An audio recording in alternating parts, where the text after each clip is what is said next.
Welcome to Let's Get Tender, Money Conversations That Matter, a video podcast series with certified money coach Marlene Elizabeth, with amazing weekly guests who share their inner challenges, personal triumphs, and inside tips and strategies so you can prosper, lead, and love bravely in business and life. So get comfy and get ready to grow money with you. Hi everyone, welcome to Let's Get Tender, Money Conversations That Matter. I'm your host, Marlene Elizabeth. I created this video podcast as an opportunity for us to connect together so that we can be of support to one another in growing our money wings that help you to thrive in your business. So heart to heart, we gather here today, and I'm just so happy that you've joined me.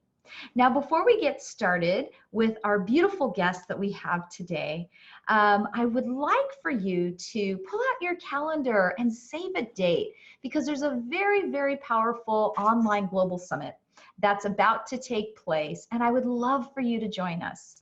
This online global summit is hosted by Tina Dowdy, and it's called the Women's Collective, the Women's Success Collective.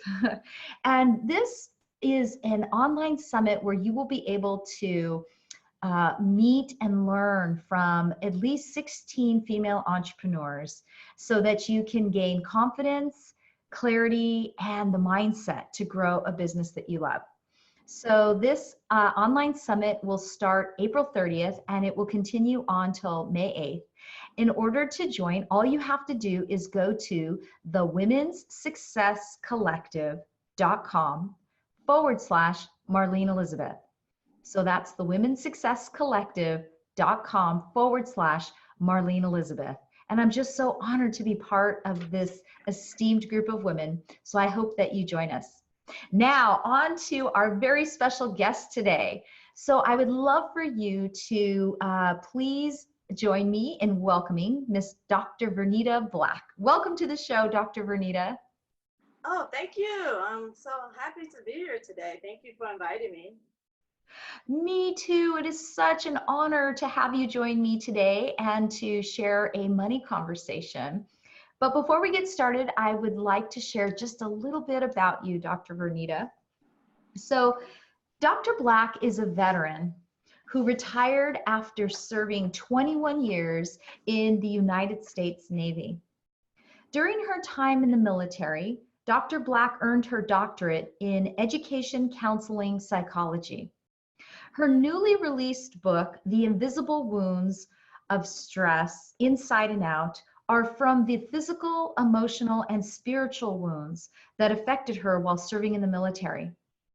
Dr. Black holds certificates in professional counseling, stress management, and is a certified nutrition and wellness life coach.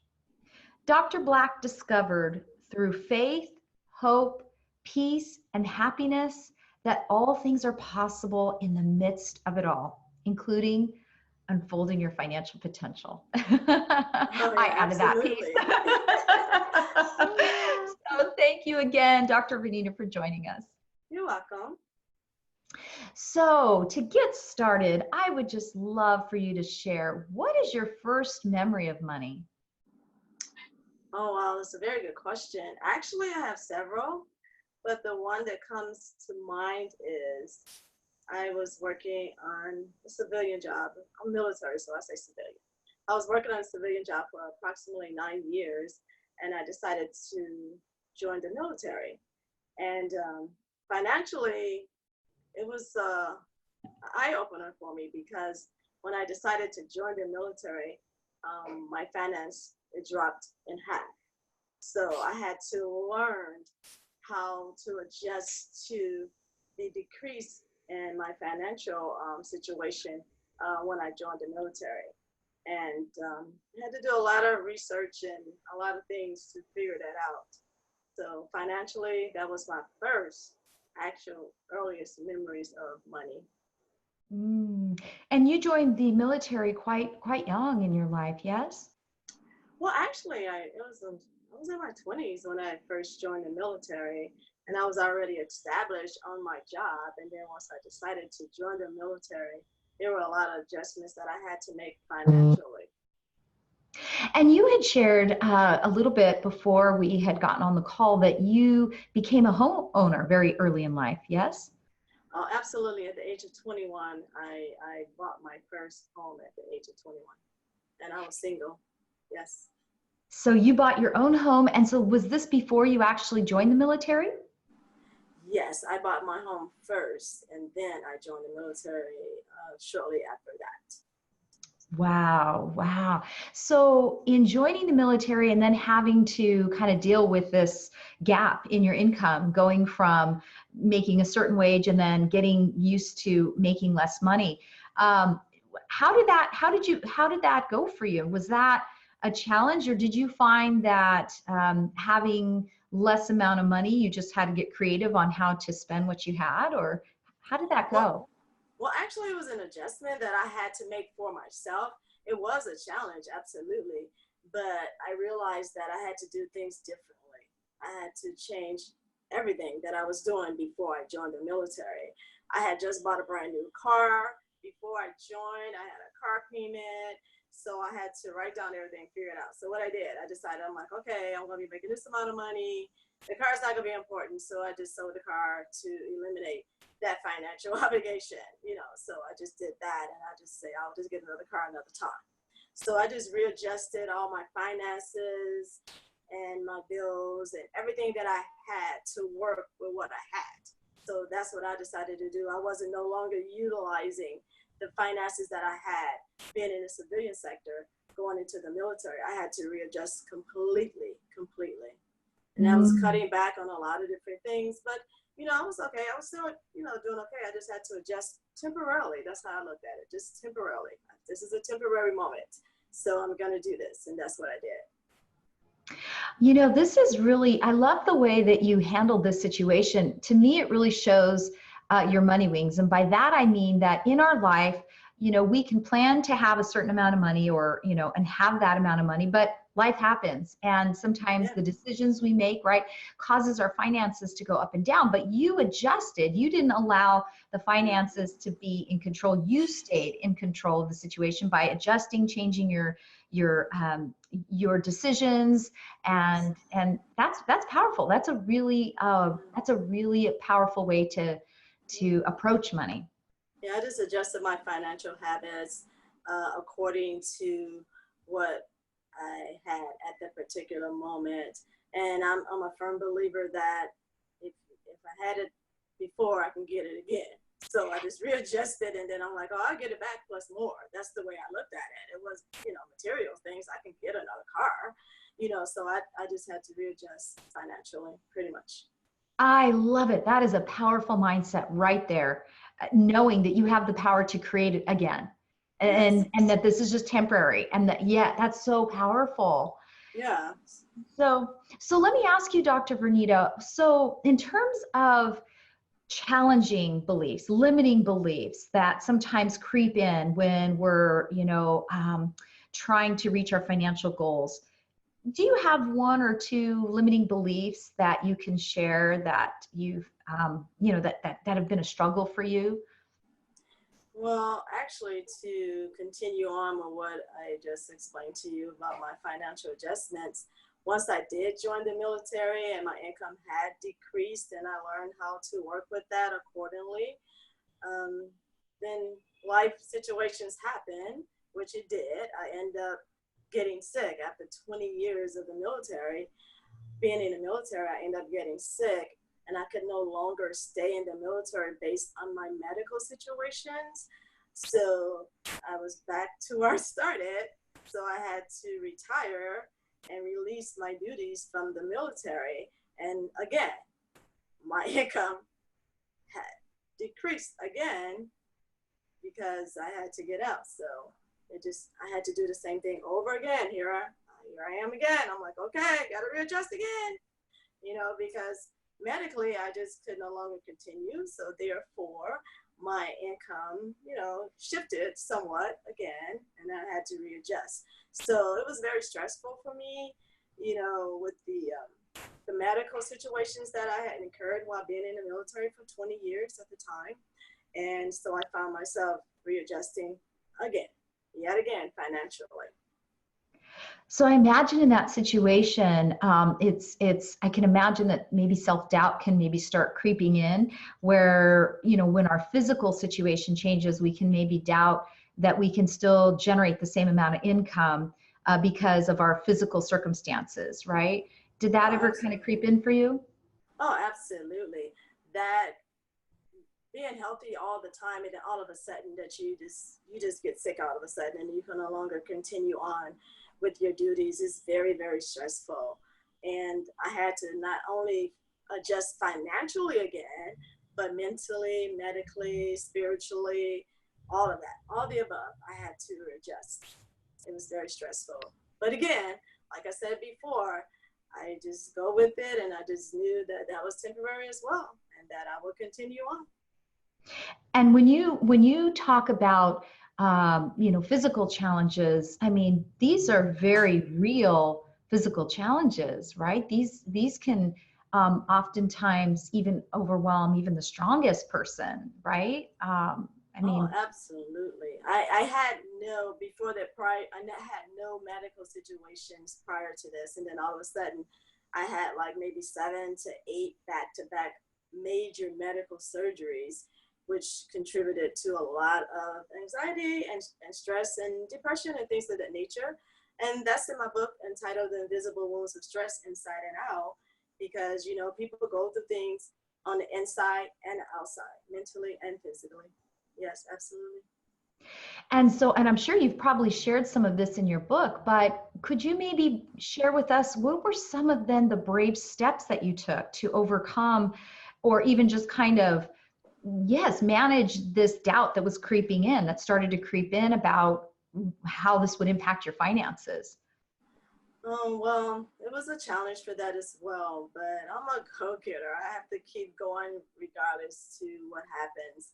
Basically, what I did a lot of research. I love research. I did research. I went to events.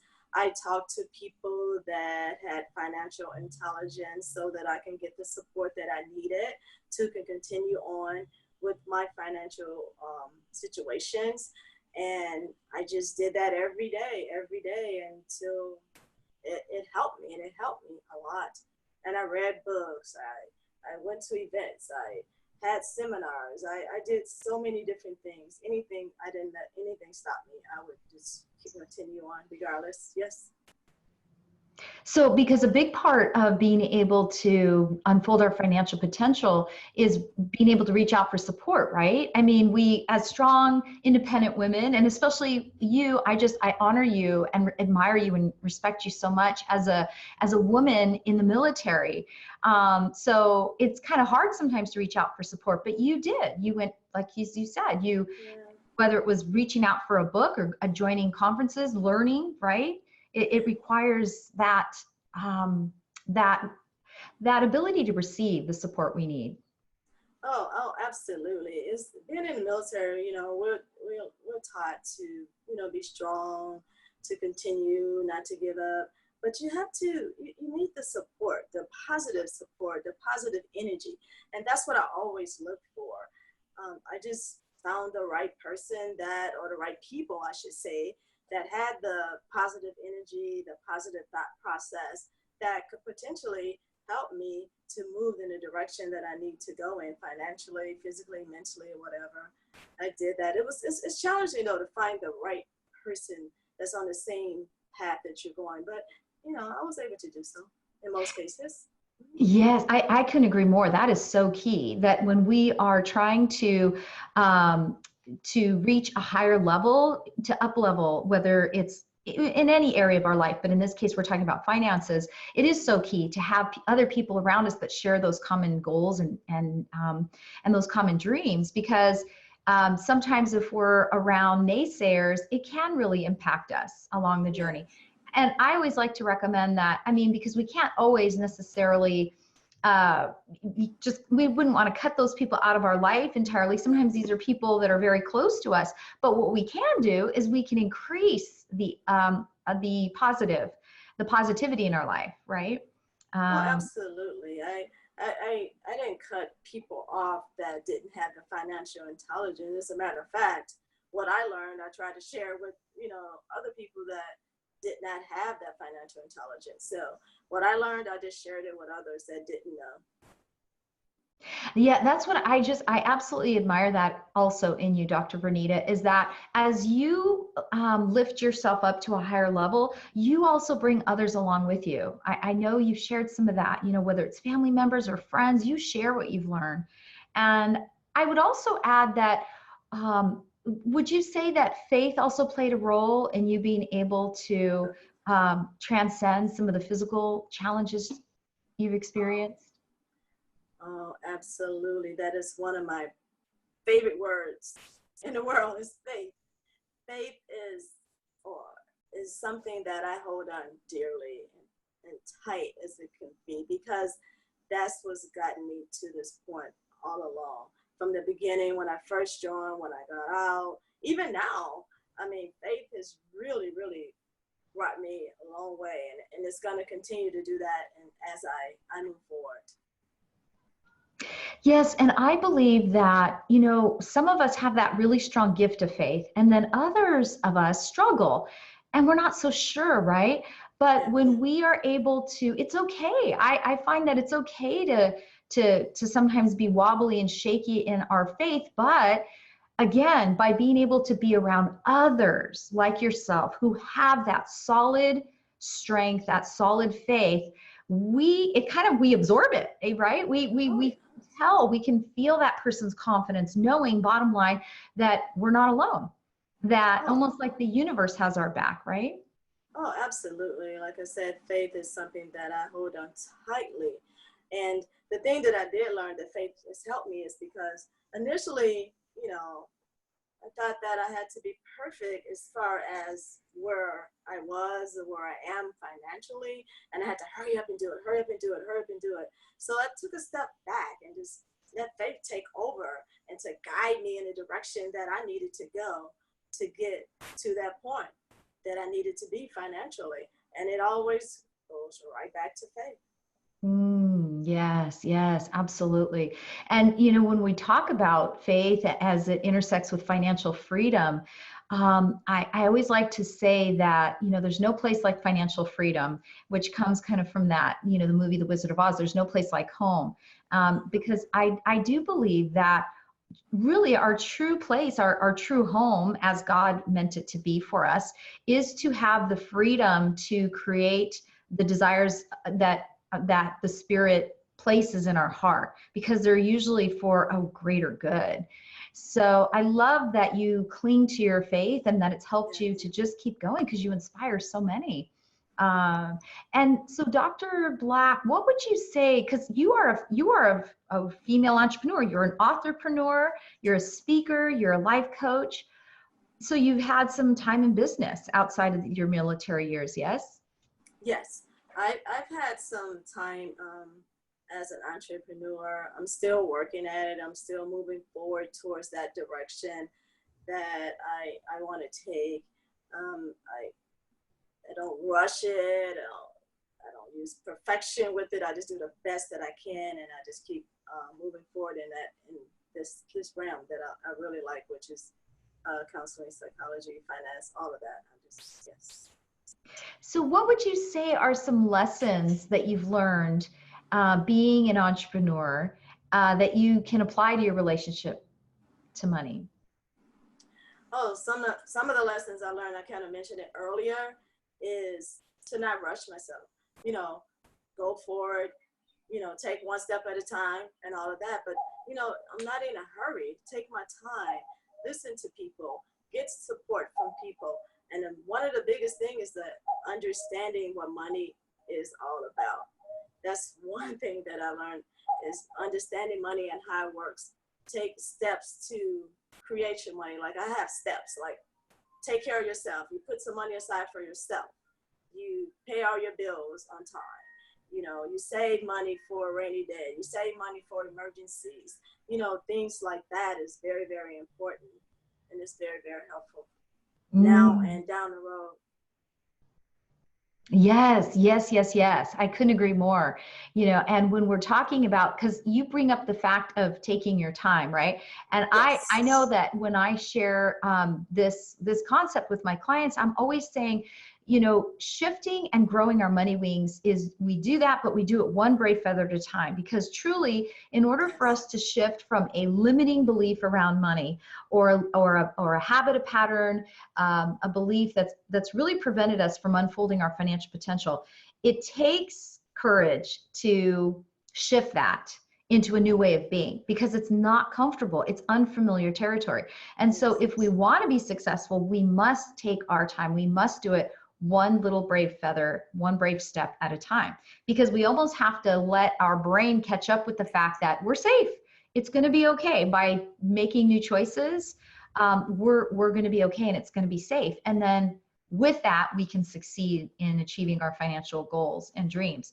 But if we go too fast, I've noticed that we can end up in overwhelm. We can start to, we can really start to falter. Yes. So thank you for sharing that, because it is, I do believe, I agree with you. It's one brave feather at a time. Yes, and then just learning the process, understanding the process about money to me is vitally important because it's like with anything in life. If you're making a progress, a step to get from point A to point B, you have to go through the process, through the steps to get there. If you're running a marathon and you start off at the beginning, you're not going to get to the end immediately. You're going to get there as you go along and until you get to the finish line, and you just learn as you go. And that's one of my things I just learn as I go. You don't want to miss a step because if you're baking a cake or something like that and you forget to put the eggs in or something, it's not going to turn around. So just go through the steps financially. Yes, yes. And it takes patience, I will say. And sometimes as visionaries and, dream makers, change makers, sometimes it's hard to have that patience. I mean, I raise my hand to that, Yeah. but it does take working that muscle as well. Yeah. Yes. Absolutely. So, Dr. Vernita, what would you say then is something that you've learned to be true about money in your journey? Because we're always growing, and we don't kind of come born knowing it all. Life teaches us sometimes hard lessons, but in your journey, in terms of what you've learned to be true about money, what do you wish you would have known back when, back then, back when, that you know now? Oh, wow. I wish I had have known what money is really about and how it works and what step I should have taken to get to a point instead of just jumping right in there. It's like if you're the first learning how to swim and you don't know how to swim yet, you're not going to just jump in there and start swimming. You have to take your time to learn, how to swim. And that's the same thing with finances and money and things like that. Learn about it, go to classes, learn from others so that you can be better later on down the line. You won't be like 1 through 10 steps and then you miss the first 5. And so now you're at step 5 and now, you don't have any money. Why? Because you didn't go through steps 1 through 5 first. So that's been really helpful. That is a very helpful lesson to learn. Yes, not to kind of jump over, to go through the steps. Yes, Yes. yes. Wonderful. Well, Dr. Vernita, it's been such a pleasure chatting with you. I'm very grateful to have learned more about just this conversation around money. It's not an easy topic to talk about, No. and yet it's the first step, right? Being able to have these Yes. conversations about money. So I know our time's wrapping up, but I would love for you to share, how can viewers maybe learn more about the books that you've written and learn more about your work? Well, actually, as you mentioned, my latest book entitled The Invisible Wounds of Stress Inside and Out, you can get a copy of my book on Amazon.com, BarnesandNobles.com today. And we have a hardcover and a back cover. Other than that, I do seminars and I do events and workshops. And you can go to my website at www.peacebestill.com. That's peace, the letter B, still.com. Wonderful, wonderful. And I really encourage you to check out Dr. Vernita's books and her website. Dr. Vernita, do you have any final thoughts or comments or shares for our viewers today? No, not at this time. I'm just glad to be here. Me too. I am so, so grateful. And I would love to, I think what comes to my mind is, you know, this really powerful quote. It might be something that you've already heard before, but it's a quote by Marianne Williamson. And it has to do, it's from her book called Return to Love. Okay. And it's a quote that really calls us to really stop playing small when it comes to our beautiful gifts and strengths that we have in the world. And I think this poem comes to mind, Dr. Vernita, because you are such a great example of somebody who, even though different life challenges have come your way that can sometimes cause us to live life really small, you don't do that. You just keep showing up. And I really love that about you. So I wanted just to share this poem as kind of a closing thought for our conversation today around money. So again, it's by Marianne Williamson, again from her book Return to Love. And what she shares is that our deepest fear is not that we are inadequate. Our deepest fear is that we are powerful beyond measure. So it really is our light and not our darkness that most frightens us. We ask ourselves, well, who am I to be brilliant, gorgeous, talented, fabulous?